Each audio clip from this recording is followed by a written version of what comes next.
Males of Reddit. What's your creepy girl story?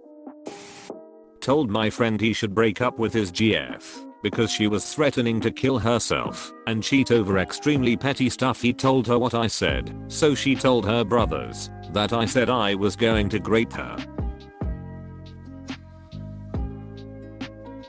I had 3 of her brothers, all around 24, while I was 16, telling me they were going to kill me, and one of them even drove by my house with a gun pointed at me. What the duck? Valentine's Day of my junior year of high school, 2 girls asked me out. One was super cute and timid, and I liked her a lot. The other had a boyfriend. After turning the second girl down, she went to her boyfriend and told him to beat me up because I was at fault for making her want to cheat on him. Her boyfriend apologized to me and broke up with her in the same sentence. We both received death threats from that girl for multiple weeks after that. Girl stole my jacket and made a shrine to me with manga style drawings of her and I making out. Were the drawings any good? She wasn't invited, but tagged along with friends who were, and came to my buddy's house for our friend's birthday party. We all got drunk, hopped and pushed people into the pool, had a good old time. The next morning, my friend the birthday boy was awakened by this chick riding on top of him. She either played with his dick mildly enough to not wake, but just arouse him, or took advantage of his morning wood.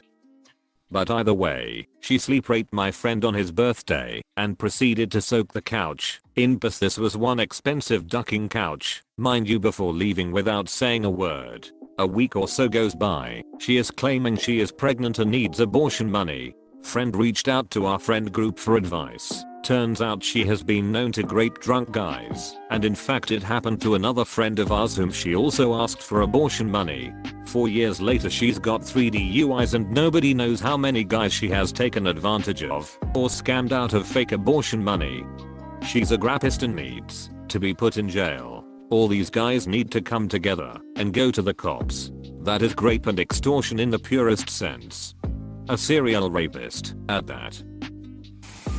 Teenage me talking to a girl a year below. We used to play Neopets together, and one day she sent me a rose with her blood on it. She came to school the next day with a bandage on her wrist. That escalated very quickly.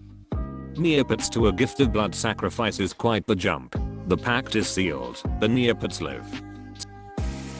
My first GF had a rough home life, and when I tried to break up with her she said she would kill herself, so I backpedaled. This happened multiple times until one of her friends confided in me that she bragged about it to her because she hates being single and was trying to date other people until he was replaced before breaking up with him. I dated this girl one summer during high school. She seemed nice enough, and we kind of hit it off at a church function. Until my summer schedule started. I went from working evening at a local fast food joint to working overnights, and I guess she couldn't cope. She would call my house and accuse my mom of lying for me, and demand she tell her where I really was. She'd drive by all night, and would even wait for me to get home at 6 or 7 still in my work uniform and accuse me of cheating. Eventually she'd start calling me every hour or so at work, which as you can imagine my managers just loved. She did not take the breakup well, threatening to kill herself. She threatened to kill me, and she threatened to kill my dog. When I started dating a co-worker towards the end of the summer she threatened her too. You can threaten a man, but you never threaten his dog. Lied about being married, and wore a ring on her ring finger as proof of being married as a means of showing interest, and trying to provoke me to cuckold a man that doesn't exist. She also sent a text to someone else right in front of me where I could easily see, and clearly about me. It was about how he can't court a woman in another attempt to provoke me to somehow be interested in her. Never mind the fact that she already made herself out to be a bullshitter and someone to avoid. Blocked her number because she would text me every day when I refused to reply anymore after telling her I didn't want to talk. 2 years later I unblocked it out of curiosity, and she is still texting me daily. I sure hope I never run into her in person again. Edit. Just woke up to see this blow up. Guess it's time to unblock her number to see if she sends a text today. Edit 2. There it is, boys. Another text. 2 years later I unblocked it out of curiosity, and she is still texting me daily. It's dedication or extreme obsession. Either way, if you ever get that feeling that you are being watched, you probably are being watched. Went out once after being matched online. Didn't work out. She kept calling during dates with other guys and asking them to tell me I was an idiot to pass her up. After no calls for a few months, she called crying and asking me to tell her current BF that we didn't have sex. She put him on the phone and he asked me directly. Of course the answer was no, we didn't, but he responded with why she always hitting you up. I just hung up. She called 37 more times, but I didn't answer. Edit, I'm not even a catch. I didn't get another date for like a year after. That just sounds like you dodged 1000 bullets. Good job, man. So, here is a creepy picked up by a girl story. I was in a bar, having a beer, and this girl starts talking to me. She seems okay, but the bar is dark. Hard to tell. She asks me if I want to go out to her truck and smoke a joint. I say yes. When we wander out of the bar, the bright lights outside illuminate her face in a disturbing way. I ignore what I'm seeing. She says, "So where is your car?" I say, "I thought we were going to your truck." She says, "No, we are going to your car." Okay, I can deal with this. We get to my car, and she says, "Where is the joint?" I say, "I thought you had a joint." She says, "No, take me home."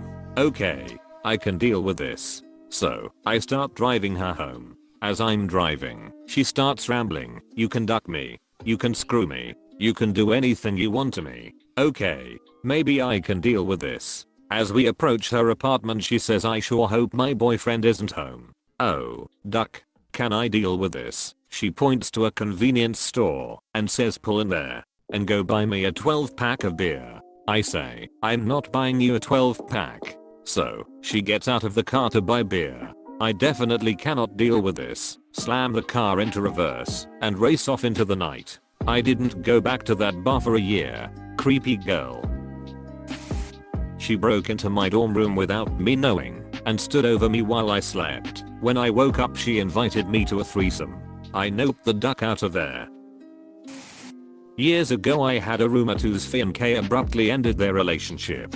The few days after they ended it, she would show up to my work. I worked retail at the time, looking for me. At the time, I wasn't sure why she kept trying to talk to me, but I never really liked her, and she really ducked my roommate up by ending the relationship with no explanation. I would constantly hide in the stockroom to avoid her, so she began waiting by my car for my shifts to end. I would usually wait it out until someone working would give me the all clear, but after a few days I lost my patience and just decided to walk to my car. She was there. She confessed her love for me. I said no thanks, got in my car and left. We randomly run into each other around town and always make awkward eye contact before I realize it's her.